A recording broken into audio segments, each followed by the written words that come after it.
الرحمن، رحمان اللہ تعالیٰ کا یہ اس کا ذاتی نام بھی ہے اور صفاتی نام بھی ہے۔ اللہ تعالیٰ کے جتنے نام بھی ہم پڑھتے ہیں، چاہے ذوالجلال والاکرام ہے، الحی القیوم ہے، رحیم ہے، کریم ہے، سب اللہ تعالیٰ کے یہ صفاتی نام ہے۔ اللہ تعالیٰ کے ذاتی نام صرف دو ہیں، ایک اللہ اور ایک الرحمن۔ یہ بات یاد رکھیے گا۔ اسی وجہ سے ہم کسی اور کا نام رحمان نہیں رکھ سکتے۔ رحیم رکھ سکتے ہیں، رحمان نہیں رکھ سکتے۔ کیا فرق ہے رحمان اور رحیم میں؟ رحمان جو ہے وہ اللہ تعالیٰ کی نیچر ہے، رحیم اس کا ایکشن ہے۔ رحیم کوئی انسان بھی ہو سکتا ہے، رحم کا ایکشن کر سکتا ہے، لیکن ذات میں یہ صفت ہونا کہ رحم کیا جائے وہ صرف رحمان ہی ہو سکتا ہے، جو بے غرض بغیر کسی بدلے کے رحم کرے اور ہر ایک پر رحم کرے۔ انسان ہم جب رحم کرتے ہیں نا تو کسی غرض سے کرتے ہیں نا، چاہے تعریف مل رہی ہو، چاہے آخرت کا ثواب نیت ہو، کوئی نہ کوئی غرض ہوتی ہے نا، بغیر کسی بدلے کے ہم نہیں کرتے۔ کوئی نہ کوئی بدلہ چاہیے ہوتا ہے، لیکن اس کو نہ تو کوئی بدلہ دے سکتا ہے اور نہ اس کو بدلہ چاہیے، وہ بغیر اس کے رحم کرتا ہے۔ وہ تو الرحمن ہے۔ الرحمن اللہ تعالیٰ کی صفت بھی ہے اور اس کا نام بھی ہے۔ اللہ تعالیٰ نے اپنے نام میں جہاں جہاں اللہ آتا ہے اس کی جگہ الرحمن بھی استعمال فرمایا ہے۔ اچھا، اللہ تعالیٰ کے جو صفاتی نام ہیں وہ نام انسان بھی رکھ سکتے ہیں، مثلا رحیم، عبد الرحیم بھی رکھ سکتے ہیں، رؤوف بھی رکھ سکتے ہیں، لیکن ہمیں یہ پتہ ہونا چاہیے کہ جب اللہ تعالیٰ کے لیے نام آتے ہیں تو اس جیسا کوئی نہیں ہو سکتا۔ اب یہاں آیت میں کہا گیا ہے الرحمن، پوری سورت کا جو تھیم ہے اس ایک آیت میں ہے، اس ایک آیت میں کہ اللہ تعالیٰ الرحمن ہے۔ وہ رحمان کون ہے؟ جیسے عرب لوگ کہا کرتے تھے کہ ہم اللہ تو جانتے ہیں، ہمیں نہیں پتہ رحمان کون ہے۔ تو جانتے ہو کہ وہ رحمان کون ہے؟ جس نے تمہیں پیدا کیا، یہ سب بنا ڈالا۔ تو آگے جو ایچ اور ایوری آیت آئے گی نا، وہ بیک لنک کرے گی الرحمن کے ساتھ۔ ساری آیات واپس جا کر الرحمن کے ساتھ جڑتی ہے۔ اب یہ صورت یونیک ہے کیونکہ اس کی شروعات اللہ تعالیٰ کے بابرکت نام الرحمن سے ہوتی ہے۔ بہت برکت والا یہ نام ہے۔ اچھا، پھر فَبِأَيِّ آلَاءِ رَبِّكُمَا تُكَذِّبَانِ بار بار اس صورت میں ریپیٹ ہوا ہے، 31 ٹائمز آیا ہے یہ۔ رحمان کا جو روٹ ہے وہ راحمیم، رحم۔ رحم کیا ہوتا ہے؟ عورت کا جو ووم ہے جس میں بچہ ہوتا ہے، اس کو بھی کہتے ہیں نا رحم۔ اردو میں بھی ہم رحم مادر کہتے ہیں نا۔ اب آپ دیکھیں رحم میں ہوتا کیا ہے، بچے کو ہر طرح سے نگہداشت ہو رہی ہوتی ہے۔ ماں اور بچے کا تعلق اسی رحم کے ذریعے ہے نا۔ بچے کو نہیں پتہ کہ مجھے کون کھلا رہا ہے، کون پلا رہا ہے، کون میری حفاظت کر رہا ہے، بس وہ اندر ہے، اس کو کچھ نہیں پتہ ہوتا کہ میرے لیے ماں کیا کیا کر رہی ہے۔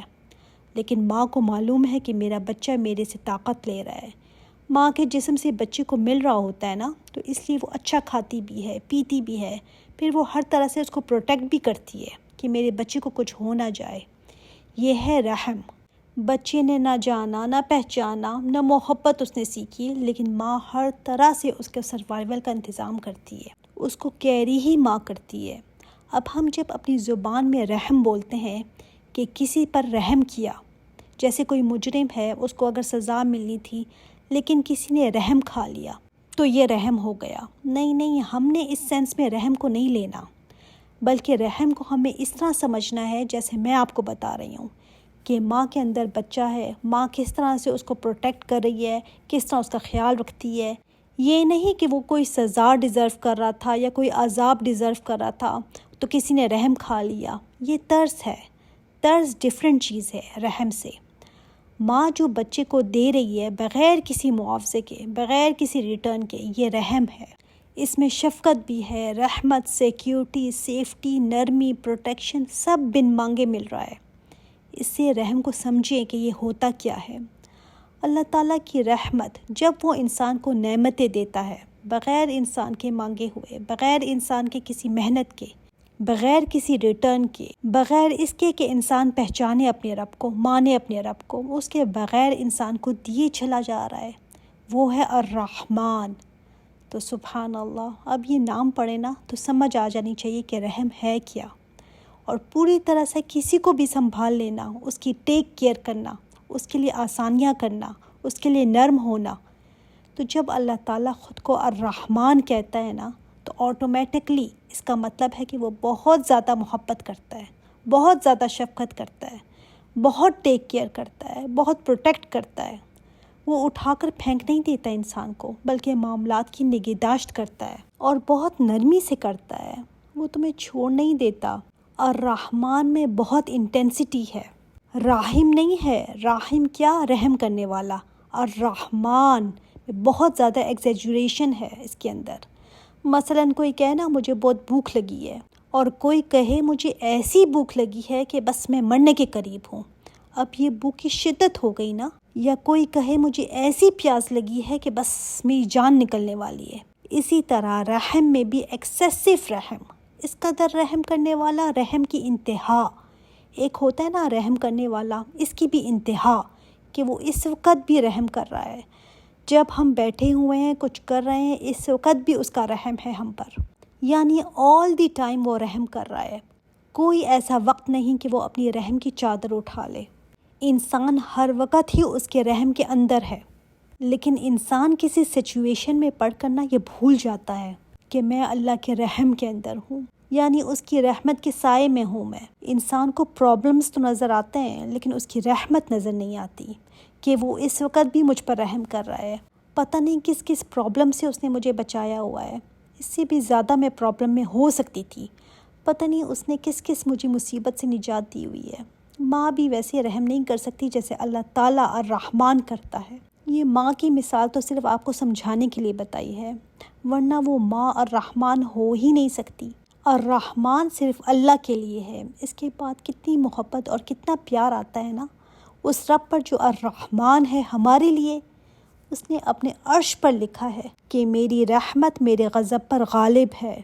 اللہ اکبر. اس کا غضب بھی ہے، مگر وہ غضبان نہیں ہے. آپ نے کبھی نہیں سنا ہوگا اس کے نام میں غضبان، کہ وہ بہت زیادہ غصہ کرنے والا ہے. ہاں، لیکن الرحمن سنا ہے آپ نے. تو اس نام سے اس کو پکارا کریں. آگے پوری صورت جیسے موتی پروئے ہوتے ہیں نا، کہ وہ الرحمن جس نے یہ دیا تمہیں، وہ الرحمن جس نے تمہارے لیے یہ کیا. تو یہ ساری اس کی رحمتیں ہیں. پہلی رحمت کو دیکھتے ہیں آپ.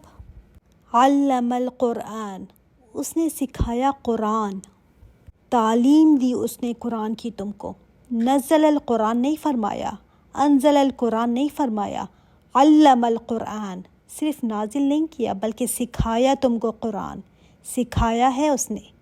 اور سبحان اللہ، گائیڈنس کا سامان اس کی بات پہلے کی گئی، بعد میں فرمایا خلق الانسان.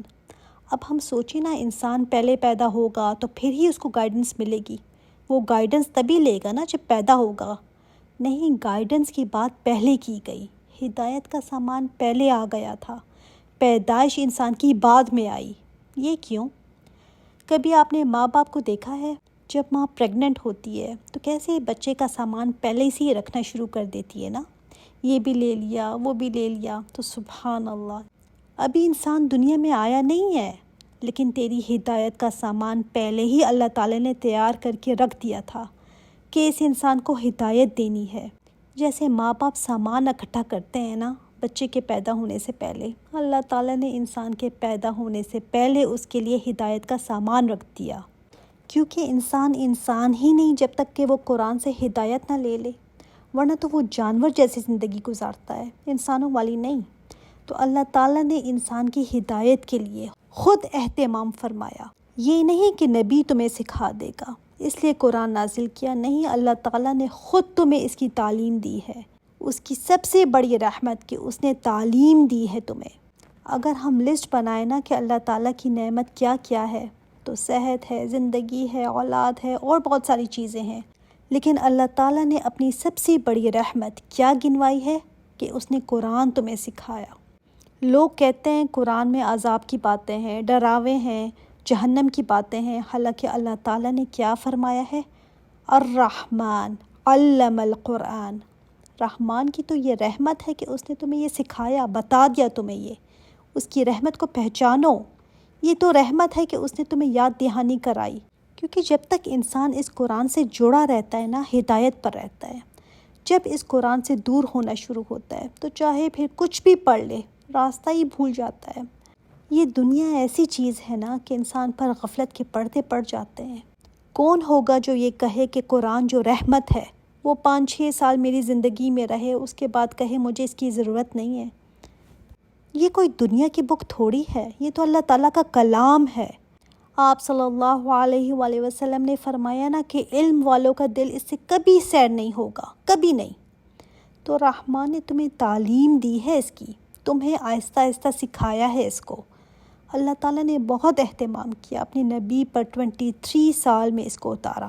یہ قرآن تو وہ ہے جو زندگیاں بدل دیتا ہے، دل بدلتا ہے، دوستیاں بدل دیتا ہے، باتیں بدل دیتا ہے، زندگی گزارنے کا مقصد بدل دیتا ہے، بیکار مشغلوں سے نکالتا ہے انسان کو، پھر انسان ایسا ہو جاتا ہے کہ اس کے شوق ہی بدل جاتے ہیں۔ تو اللہ تعالیٰ نے یہ کتنا بڑا آنر دیا کہ علم القرآن۔ ٹیچر کون ہے اس قرآن کا؟ اس کو سکھانے والا کون ہے؟ اور اس نے کس کو پڑھایا، یہ کس کو سکھایا؟ یہ مینشن نہیں کیا یہاں پر، یہ نہیں فرمایا کہ نبی کو پڑھایا یا لوگوں کو سکھایا۔ الناس آ جاتا، لوگوں کو سکھایا نہیں، اوپن چھوڑ دیا۔ کیوں؟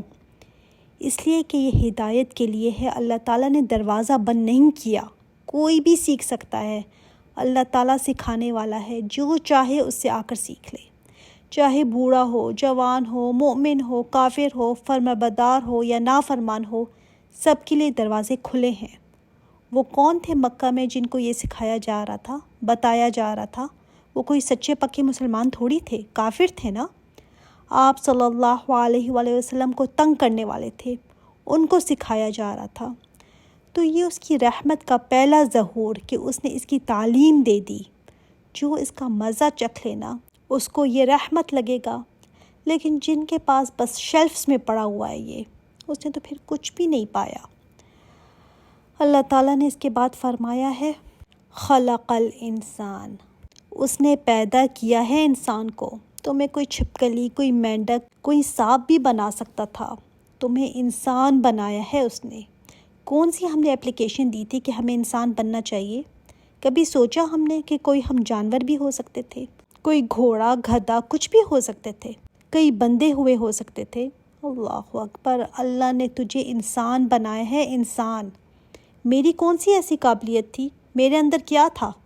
اصل میں ہمیں نا نعمت کا احساس اس وقت تک نہیں ہوتا جب تک وہ ہم سے چھن نہ جائے۔ جب سے ہم پیدا ہوئے ہیں انسان ہی ہیں، تو ہمیں اس کا شعور ہی نہیں کہ ہم کچھ اور بھی ہو سکتے تھے، ہمیں اس کا شعور ہی نہیں کہ یہ ایک نعمت ہے۔ ہم نے کبھی اس پر سوچا ہی نہیں، ہاں انسان مجھے بننا تھا، نہیں، کچھ اور بھی بن سکتے تھے۔ کیا کمال ہے آپ کا اور میرا کہ ہم تمام مخلوقات سے ابو ہو کر بیٹھے ہیں، اشرف المخلوقات بن کر بیٹھے ہیں۔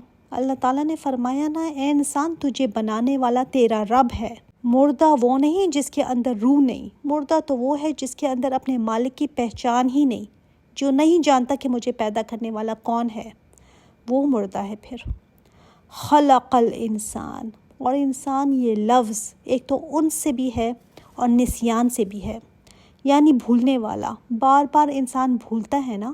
آدم علیہ السلام بھی بھول گئے تھے جو اللہ تعالیٰ نے کہا تھا۔ اس انسان کو بار بار ریمائنڈر چاہیے، بار بار بتانا پڑتا ہے، بار بار ریمائنڈر چاہیے اس کو۔ تو اللہ تعالیٰ نے قرآن اس لیے اتارا نا کہ انسان بھول جاتا ہے، اور قرآن کو کیا فرمایا؟ یہ الذکر ہے، ریمائنڈر ہے۔ دیکھو تمہیں اللہ تعالیٰ نے بھولنے والا بنایا ہے اگر، تو تمہارے لیے ریمائنڈر کا انتظام بھی کیا ہے، لیکن کون ہے جو اس ریمائنڈر سے فائدہ اٹھائے، اس سے یاد دہانی لے لے؟ یہ قرآن الارم ہے جو ہمیں جگاتا ہے جب ہم سو جاتے ہیں۔ جس نے اس الارم کو بند کر دیا نا، تو سمجھو بس وہ سو ہی گیا۔ اور پھر انسان انس سے بھی ہے، انس مطلب محبت، اللہ تعالیٰ نے اس کے اندر رکھ دی ہے محبت۔ یہ انس رکھتا ہے اور انس چاہتا بھی ہے۔ انسان انسانوں سے بھی محبت کرتا ہے، جانوروں سے بھی محبت کرتا ہے، یہ اللہ تعالیٰ نے اس کے اندر ڈال دی ہے، اور یہ محبت چاہتا بھی ہے۔ تو انسان کے اندر جو خلا رہ جاتا ہے نا، تو اللہ تعالیٰ کا کلام ہے جو اس خلا کو پر کر سکتا ہے، اس کمی کو پورا کر سکتا ہے۔ یہ تمہیں بتائے گا کہ اللہ تعالیٰ تم سے کتنی محبت کرتا ہے۔